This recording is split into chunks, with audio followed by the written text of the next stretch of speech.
Bom, boa tarde, pessoal, tudo bem? Eu sou o Igor, sou advogado, eu vim aqui conversar um pouquinho com vocês sobre a questão dos contratos para times e para atletas dentro de esporte eletrônico. O que acontece? Eu brinco muito nas palestras que a profissionalização já chegou, porque todos os dias a gente vê muita gente participando de esportes eletrônicos, nós vemos que as leis elas estão amparando tanto o time quanto os jogadores, e a gente tem que fazer essa adaptação para a gente estar sabendo trabalhar com isso. E para isso eu vou inserir um pouquinho vocês também nesse cenário, que eu acredito que vocês já conhecem também. Essa pesquisa aqui eu tirei desse site, que é a Newzoo. Ela fala que, de janeiro a julho de 2022, o Brasil ocupa a 5ª colocação no mundo em número de jogadores. Ou seja, nós temos aqui 101 milhões de jogadores. Fora isso, quando a gente fala em valores, nesse mesmo período, o Brasil ele já alcançou 14,5 bilhões de reais. Mas ele ainda está longe de ser o primeiro, ele está na 10ª colocação. E isso eu creio que ainda vai mudar, vai crescer muito ao longo do tempo, porque nós temos um mercado muito grande para trabalhar.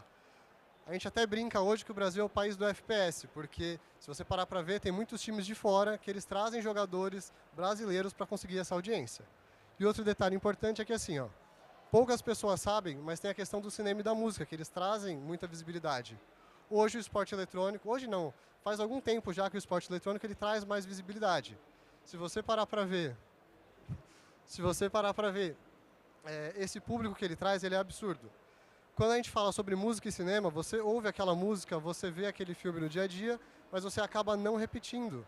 Você vê com amigo, vê com familiares e tudo mais.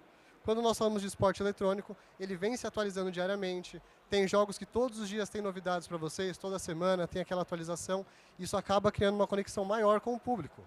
Quando esse público vê isso, ele quer consumir mais, ele quer estar ali do seu lado, e isso tem uma tendência de crescer cada vez mais, assim como tudo no esporte eletrônico.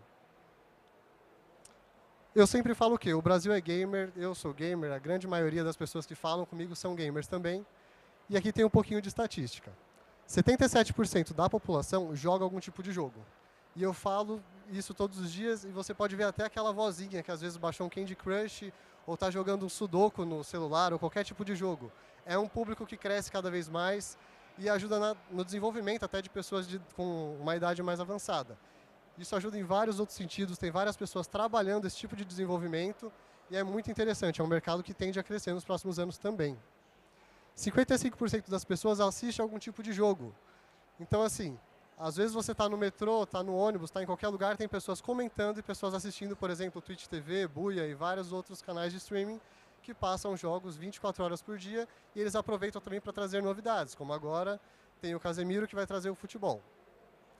34% tem outro tipo de relação com jogos, ou seja, no nosso dia a dia, às vezes a gente trabalha, patrocina ou quer conhecer um pouquinho mais sobre isso, nós também estamos relacionados ao esporte eletrônico, mesmo não sabendo muitas vezes. E assim, quando a gente começa a pesquisar sobre isso na internet, a gente vê que tem muita coisa, e parece que tem muita gente produzindo sobre, mas é só 6% dos brasileiros que produzem conteúdo de fato sobre esportes eletrônicos. A tendência é que cresça cada vez mais. Eu acredito que até o final do ano que vem esse número chega a 10%, porque cada vez mais essa visibilidade vai chegando em patrocinadores e pessoas que antes não sabiam desse alcance que a gente está tendo com o esporte eletrônico. Eu trouxe um pouquinho de estatística também quanto ao pessoal usando isso. 60% das pessoas usam o celular. Por que aqui está meio desregrado? Se você somar ali, você vê que passa de 100%. Porque pessoas que usam mobile também usam console e também usam computador. Então, quando a gente pega para ver esse percentual, a gente vê que 60% está no dia a dia usando a parte mobile, 31% está usando a parte de console e 30% a parte de computador. Porém, quando a gente pega para ver o tempo de uso dessas pessoas, a gente consegue ver que as pessoas elas querem, ao meu ver, um pouco mais de qualidade. Então, como fica bem claro aqui, quando você está no mobile, por exemplo, as pessoas costumam gastar de 4 horas e meia, normalmente 4 horas e meia ali naquele jogo, desenvolvendo aquela brincadeira ali. Porém, quando você vai para o console ou para o PC, isso muda para 5 horas e 12 minutos. Ou seja, é quase 1 hora de diferença que as pessoas acabam investindo a mais quando elas estão no computador ou na parte de consoles. E outra coisa que antigamente era meio que um mito, era a questão das mulheres jogando. Hoje isso já mudou. Nessa pesquisa fala que 49% do público é feminino, 51% é masculino, Porém, eu já vi outras estatísticas falando que isso inverteu, que nós já temos 51% de mulheres jogando. Ou seja, se a gente pegar realmente para ver todas as pesquisas, fica nos 50% essa pesquisa. Outra coisa interessante é que essa pesquisa, ela pegou todas as faixas etárias. Então, desde crianças de 10 anos até pessoas de uma idade mais avançada, de 65 anos, responderam a essa pesquisa, e essa pesquisa ela vem sendo atualizada diariamente. Eu acredito que no futuro, esse gráfico ele fique mais ou menos igual, assim, fique bem equilibrado, porque os esportes eletrônicos são o futuro e eu acho que essa é a tendência para nós. Agora vamos lá, onde eu quero chegar? É uma pergunta que muitas pessoas fazem porque o assunto é contrato. Assim, se você parar para ver, todas as áreas, elas podem se comunicar com esportes eletrônicos. Eu conheço muitos profissionais de outras áreas que eles migraram para o esporte eletrônico dentro das suas áreas. Eu, por exemplo, eu sou advogado e hoje eu advogo para times, para desenvolvedoras, publishers e várias outras empresas do ramo. A grande questão é, um exemplo, o campeonato de Free Fire. Quando você pega para ver esses times, a maioria já vem acompanhado com psicólogo, com nutricionista, com nutrólogo, às vezes até com alguém que trabalha o condicionamento físico dessas pessoas, coaches e várias outras profissões. Então você que também é apaixonado por esportes eletrônicos, pode estar migrando para esse cenário a partir do momento que você encontra essa possibilidade. E ela é vasta, ela é muito grande, eu garanto para vocês. Uma coisinha que eu sempre falo é a questão da diferença na escrita, né? O pessoal costuma colocar com o traço. Quando nós falamos com o traço, é literalmente para causar aquele impacto visual. Quando o pessoal de esporte eletrônico ele vê esse tracinho, ele já sabe que está falando com eles. Mas quando a gente for escrever de fato algum artigo jurídico, alguma coisa mais profunda sobre o assunto, é sem o tracinho e com o S no final. Eu brinco que vocês já fazem parte disso, porque é literalmente o que eu falei. No dia a dia você já está conectado com isso, você vive isso, e às vezes você nem sabe que é um jogo, mas você está jogando. Às vezes você acha que é alguma coisa para o desenvolvimento pessoal, e de fato é para o seu desenvolvimento pessoal, mas eles gamificam essa experiência. Um grande exemplo é para algumas mulheres que seguem, por exemplo, Boca Rosa. Ela criou um metaverso. O que é um metaverso? Ao meu ver, o metaverso nada mais é do que você gamificar a experiência que você tem na vida real e expandir essa experiência. Então, assim, é uma forma que você brinca, você aprende e você se conecta com pessoas. Assim como todos os profissionais, gamers também têm direitos. Então, tudo que a gente vê fora dos games, que a gente vê na vida real, você pode colocar dentro dos jogos também. Por quê? A partir do momento que você consome, você pode usar o direito do consumidor a seu favor caso você venha a ser lesado. A partir do momento que você tem uma relação trabalhista, você pode acionar o direito trabalhista a seu favor. E assim por diante. Vou falar um pouquinho para vocês agora da questão time e atleta. O pessoal tem que começar a entender que não é brincadeira. Um time é de fato uma empresa. E o atleta é de fato o funcionário daquela empresa. Percebi que minha voz não estava saindo. O que acontece? Quando você decide abrir um time, profissionalizar e se aprofundar nesse quesito, você está de fato abrindo uma empresa. A partir do momento que você quer rentabilizar isso, que você vai procurar patrocinadores e várias outras pessoas do cenário, eles precisam desse CNPJ para estar regularizando esse negócio que ele faz com você. Então é essencial essa visão. E a partir do momento que eu falei que você está trabalhando com uma empresa e um profissional, no caso um funcionário, você pode usar uma analogia até para quem trabalha no mercado, no banco ou em qualquer outro lugar. Os mesmos direitos que você tem sendo funcionário de um banco, você vai ter sendo funcionário daquele time. Salário, folgas, férias, seguro de vida e acidentes pessoais é algo que a gente não vê tão comumente nas outras áreas da parte trabalhista, para quem trabalha em banco ou em outros lugares, mas é obrigatório nos esportes eletrônicos e vários outros direitos trabalhistas. Um exemplo que eu sempre dou é a questão do seguro. A lei que nós usamos é a Lei Geral do Desporto. Então, assim, o atleta profissional, ele é de fato um atleta. Ele não está só jogando um joguinho, e isso é uma coisa que as pessoas têm que começar a absorver também. Então, quando a gente fala de atleta profissional, ele tem direito a um seguro de vida e a um seguro de acidentes pessoais. Ah, Igor, mas quando eu vejo lá, eu não vejo aquele atleta de videogame correndo, se desenvolvendo e fazendo um monte de coisa. Pois é, mas só que no dia a dia ele faz muitos movimentos repetitivos, às vezes com o teclado ou até mesmo com o celular. Isso pode desenvolver, por exemplo, aquela síndrome do túnel do carpo. Isso pode impossibilitar que esse atleta venha a continuar aquela carreira. Então é bem complicado. Caso o time não siga a lei e não tenha esse seguro de acidentes pessoais, ele tem que indenizar o jogador no valor de 12 vezes o salário. Então é um pouquinho complexo. Como eu já disse, tem a Lei Geral do Desporto, CLT, Estatuto do Torcedor, o ECA, tudo voltado para os esportes eletrônicos. A partir do momento que você direciona, você consegue usar. Empresário e agente, uma coisa que eu falo para todo mundo tomar muito cuidado. No desporto tradicional, no futebol, no vôlei, nós temos federações e confederações que elas regem todo esse assunto. Quando nós estamos vindo agora para o esporte eletrônico, é um pouco mais complicado porque existem confederações, mas só que esse vínculo não é obrigatório. Então, as grandes desenvolvedoras, por exemplo, vão oferecer uma maior resistência na hora de fazer na hora de se afiliar a essas confederações e federações. Isso acaba não trazendo tanta segurança, porque você não tem um órgão que está fiscalizando se aquela pessoa de fato tem esse vínculo ou não, ou trabalha como isso de forma profissional. Idade mínima é extremamente interessante porque, assim, a partir dos 16 anos completo, você pode ser um atleta profissional. Isso tanto no desporto tradicional quanto nos esportes eletrônicos, que é o meu foco. Porém, a partir dos 14 anos, você consegue ter um contrato de formação. O que é esse contrato de formação? É um contrato que você tem com aquela criança, onde você não paga um salário, você não tem essa relação trabalhista, porém você dá todos esses benefícios para a criança em forma de aprendizado, você paga um valor para ela, como forma de ajuda de custo, né? E ela tem todo esse auxílio do time. Por que isso é vantajoso? Os times, ao longo do tempo, eles conseguem rentabilizar em cima de cada contrato que essa criança fizer com os próximos times, e ele tem também algumas vantagens, como, por exemplo, ele consegue renovar pela primeira vez esse contrato e vários outros. Esse valor que os times ganham chega a 5%. Aí você fala, pô, Igor, mas 5% é pouco. Hoje nós temos atletas de esporte eletrônico no Brasil que o valor da cláusula indenizatória, que é esse valor que ele paga, ultrapassa R$ 1 milhão. E se você parar e voltar naquele quesito que eu falei, que o Brasil, por exemplo, hoje é o país do FPS, e tem várias pessoas querendo contratar, eu vejo no dia a dia hoje times espanhóis, times europeus e times americanos contratando. Fora alguns times até aqui da América do Sul que eles querem trazer essa credibilidade brasileira e eles contratam jogadores brasileiros para conseguir isso. Então é extremamente interessante trabalhar com isso. Antidoping digital e físico. O antidoping físico que eu falo é mais uma segurança para o atleta por conta da carreira. Hoje em dia, o esporte eletrônico e os games, hoje em dia não, né? Desde sempre, ele é voltado para a criança, por mais que já tenha esse lado profissional. E quando a gente para ver isso, a gente vê os patrocinadores. O patrocinador está vinculado ao time que está vinculado ao atleta. Se o atleta se envolve em alguma polêmica nesse sentido, é muito complicado aquele patrocinador querer continuar aquele negócio com aquele time. Às vezes ele quer se desvincular imediatamente e o time pode perder um patrocinador. Então é muito interessante tomar muito cuidado e é bom falar que nesse caso o doping também vem para os esportes eletrônicos. Outro tipo de doping que a gente tem que ver e ficar bem atento é essa questão do doping digital. O que é o doping digital? É a questão de você usar algum cheat, algum hack, algum programa ilegal ou qualquer coisa que te traga vantagem.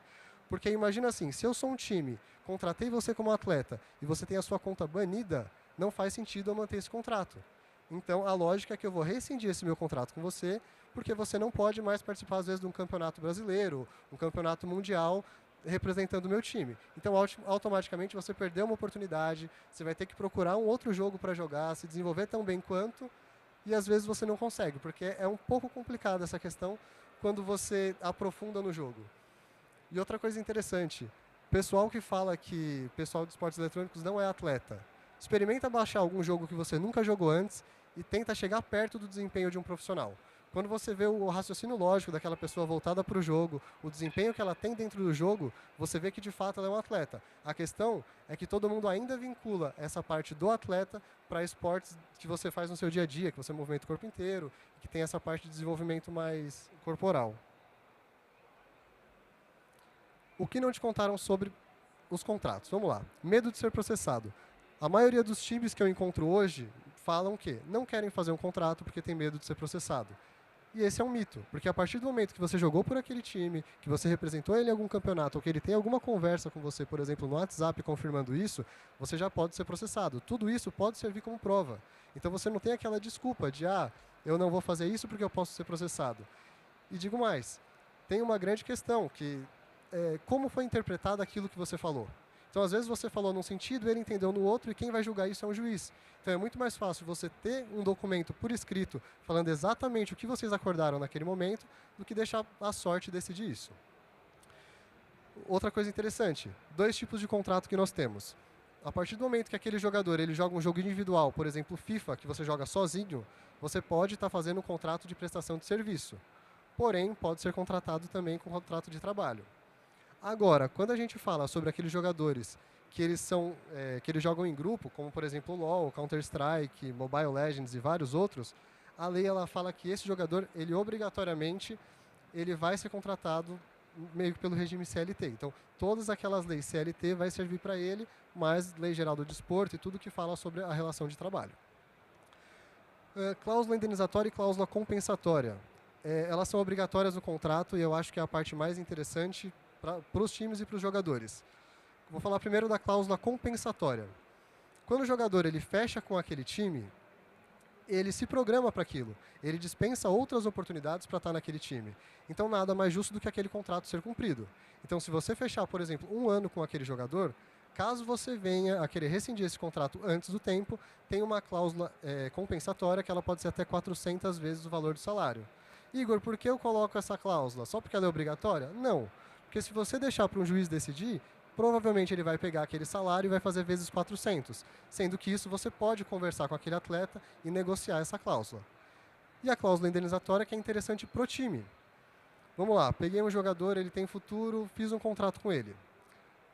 Passaram 3 meses, veio uma proposta. Essa cláusula indenizatória é exatamente para isso. Esse time que quer contratar, que quer comprar esse jogador, ele paga essa cláusula indenizatória em prol da liberação desse jogador para jogar para o meu time. Então vamos supor que você fez exatamente 500 vezes o valor do salário. Olha o valor que você ganha com isso, olha o tanto que agrega para o seu time. Eu vejo alguns times hoje no cenário que eles são pequenos, eles não têm renda, não pagam nem salário para os jogadores, porque ainda não tem condição, e eles conseguem, um jogador, por exemplo, que traz um lucro absurdo na venda, e com isso eles conseguem regularizar esse time. Então é extremamente vantajoso e, como eu já disse, pode ser até 2.000 vezes o valor do salário. Quando a gente fala de um contrato internacional, se você vender esse jogador para fora do país, essa cláusula indenizatória que eu falei, ela não tem um limite. Então pode ser mais do que 2.000 vezes o valor do salário.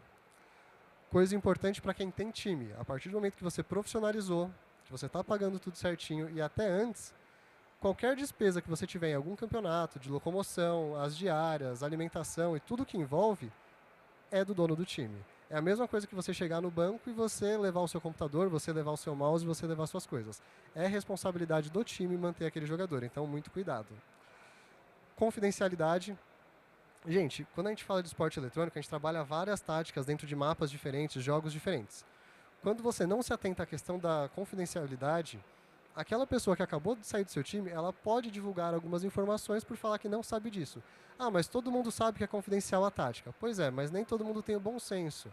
Então vamos deixar isso bem claro no contrato, vamos explicar direitinho para a pessoa como funciona e você consegue colocar um prazo adicional. Então, por exemplo, essa confidencialidade ela dura durante o meu contrato e ainda dura por mais 2 anos após o meu contrato para estar mantendo essas táticas e várias coisas ali em segredo. E o contrato de direito de imagem é um outro contrato extremamente interessante, é extremamente rentável também para os times, porque ele consegue apresentar isso na hora de buscar algum patrocinador. Então, esse é um contrato que algumas pessoas fazem junto com o contrato de trabalho, mas eu recomendo que faça separado, porque são verbas que às vezes podem se confundir na hora de pagar, e isso pode gerar indenização trabalhista. Como monetizar? Primeira coisa, você se tornando um atleta profissional. Você se tornou um atleta profissional, você tem direitos trabalhistas, você tem patrocinadores do time, você tem várias coisas que podem vir para estar rentabilizando o seu dia a dia e você começa a ganhar dinheiro de fato com isso. Campeonatos, luvas e prêmios. Vou falar meio que de maneira geral. Campeonato, a partir do momento que você pega uma boa classificação, você recebe um bom valor. Tem campeonatos, por exemplo, dentro do Free Fire que variam de R$3 até 50, 100 mil reais. É muito relativo qual o campeonato que você vai jogar e como você faz para entrar nele. E as luvas elas são um pouco mais por fora, vamos dizer assim, que tem alguns campeonatos que a partir do momento que você chegou naquela Série A, que você tem aquele destaque, eles pagam pela manutenção do time. Então vamos supor, você chegou na Série A de tal jogo, todas as vezes que você, pelo tempo que você se manter naquela Série A, você recebe 100 mil reais. Então se o campeonato acontece 3 vezes por ano, você consegue ganhar 300 mil reais só de luva por estar participando daquele campeonato. Patrocínio, que hoje eu acho que hoje é a forma que mais assim, auxilia os times no desenvolvimento, é extremamente interessante a partir do momento que você tem visibilidade. Tendo visibilidade para o seu time e para os jogadores, você consegue um bom patrocinador sabendo trabalhar isso. Streaming e influenciadores é uma forma de renda extra também, porém hoje muitos já usam como forma de alimentar a família criam empresas gigantescas, por exemplo, o Gaules, que agora estava participando do Major do Rio, um evento gigantesco e é extremamente rentável. Vou ter que correr um pouquinho porque meu tempo está acabando. Transferências de jogadores, eu já comentei por conta da cláusula indenizatória e o licenciamento de marca. Tanto o time quanto o jogador consegue fazer o licenciamento de marca. O que é isso? A partir do momento que você tem visibilidade, tem credibilidade, você consegue criar uma marca própria ou do seu time. Um exemplo, times de CS, eles vendem camisas. Outro exemplo agora de pessoas é o Fallen, por exemplo, que é um jogador de Counter-Strike que eu acompanho. Ele tem a Fallen Store. A Fallen Store vende vários produtos de vários outros times que ele negociou por fora. Ele vende também do time dele e coisas próprias e de outros jogadores que criaram. Então, o licenciamento de marca é extremamente interessante para todos os times. Gente, muito obrigado. Quem quiser fazer qualquer pergunta, tiver qualquer dúvida, tem um espacinho aqui para vocês agora, tem meu Instagram aqui. E obrigado pela atenção.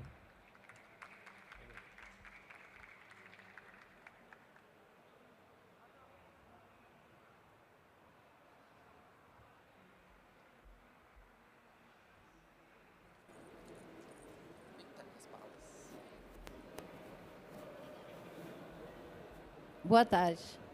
A minha pergunta é a seguinte: quando o jogador é menor de idade e precisa, se o pai e a mãe, no caso, são responsáveis por viagem fora do país, como que funciona e se a mãe é obrigada a participar do contrato? Ou o pai, no caso. Certo. A partir do momento que ele é menor de idade, sim, tem essa responsabilidade da mãe. A partir dos 16, pode ser feita a emancipação para ele estar conseguindo... Ele antecipa esses 18 anos em alguns casos. Então, ele consegue, por exemplo, viajar sem essa autorização do pai ou da mãe. Então, a gente acaba, sim, fazendo essa emancipação. Caso não tenha emancipação, na verdade, até com a emancipação, eu, pelo menos, costumo que os pais assinem também. Porque, por ser menor de idade, eu acho muito legal ter essa conversa com os pais. Porque, às vezes, muitas vezes o pai não bota nem fé, o pai acha que é outro golpe. Você vê muitas crianças que elas têm essa dependência do jogo também e tem muitas pessoas querendo aproveitar disso. Então, a gente passa essa transparência, a gente passa essa confiança. Então, eu, por exemplo, costumo participar de algumas reuniões quando a gente vai contratar. Olá, Igor. Obrigado. Meu nome é Gustavo. Eu sou atleta MotoGP de esporte. E a minha dúvida, na verdade, são duas dúvidas, muito rapidamente. A primeira, como a gente fala de jogos multiplayer, por exemplo, eu como streamer, convidando outras pessoas a participarem disso, eles estando comigo junto nas lives, isso cria algum vínculo? Assim, para ser bem sincero, eu recomendo contrato para tudo, mas eu sou advogado, então você pode falar que eu estou puxando sardinha para o meu lado. O que acontece? A conversa que você tem com aquela pessoa, ela pode te vincular às vezes. Então, se você vincula nessa conversa alguma forma de pagamento, alguma coisa nesse sentido, se você promete alguma coisa, mesmo que inconscientemente, a pessoa pode aproveitar isso para tirar vantagem. Então, às vezes, você está só participando de um evento com aquela pessoa, mas você deixou passar alguma coisa nessa conversa que pode te prejudicar. E aí você, às vezes, está vinculando a sua imagem a uma coisa que era para ser rentável e não é. Às vezes a pessoa pode estar aproveitando. Então, por mais que seja algo que não é oneroso, você não vai ganhar dinheiro com isso, eu sempre recomendo pelo menos uma assessoria, traz um advogado, traz alguém que entende um pouco mais para estar conversando com você nessa hora, só para passar um pouquinho mais de confiança. E se tiver condição de fato fazer um contrato explicando exatamente como vai ser isso, é muito legal. E a questão do patrocínio. Existe a necessidade de se ter um CNPJ ou há condições de conseguir patrocínio para o atleta em si como pessoa física? Eu recomendo sempre o CNPJ, porque até a tributação é menor. Se você parar para pensar o que você vai pagar de imposto de renda e o que você pagaria, por exemplo, vamos supor que é um patrocínio pequeno, tendo um MEI, é absurda a diferença. Então você vai acabar perdendo dinheiro. Fora que muitas vezes você faz todo aquele negócio, faz um media kit bonito, deixa tudo perfeito para apresentar para aquele patrocinador. Mas ele não pega confiança em você porque você não tem o CNPJ. Porque ele fala assim, mas o cara tem tudo e não tem o CNPJ, ele não sabe que ele perdeu até benefício fiscal com isso. Então eu acredito que você possa acabar perdendo algumas oportunidades e até perder dinheiro com isso. Então é recomendação mesmo. Muito obrigado.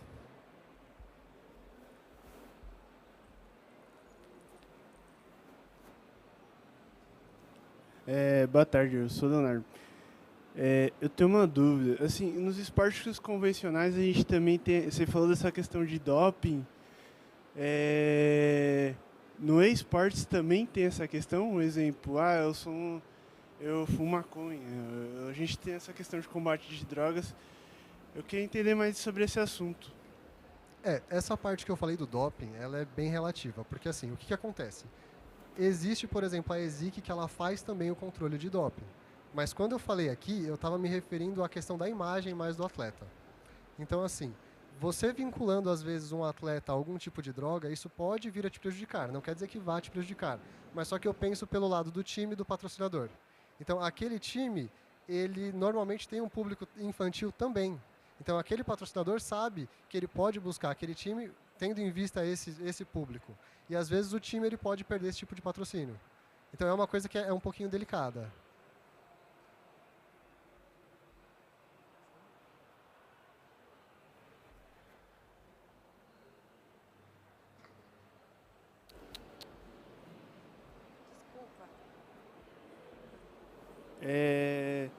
Exemplo, você falou aí da questão de drogas, né? Contratualmente, eu posso exigir teste do meu time ou não? Exemplo, se eu tenho um time, o teste de doping? Você consegue sim, e tem campeonatos que exigem. Então é o que eu falei, a ESIC, por exemplo, ela já está implementando isso, então pode ser que num dia aleatório eles chamem algum dos jogadores para ir em um determinado local fazer um exame, ou o que é mais comum, eles vão na casa da pessoa fazer a coleta, eles só avisam que estão indo e eles vão. Aí Você assina um termo falando que você aí autoriza. assim, se eu tiver se eu tiver ingerido e tudo mais, tem uns dias antes, né, no caso. Então, a questão é que assim, você tem o direito de recusa também, é um direito seu, mas isso vai da interpretação depois deles, do que eles vão achar dessa sua recusa. Mas normalmente, como são pessoas que elas jogam de casa, às vezes o campeonato é online, eles simplesmente avisam que a pessoa está indo na sua casa naquele dia para fazer a coleta. Obrigado. Encerramos. Obrigado, pessoal.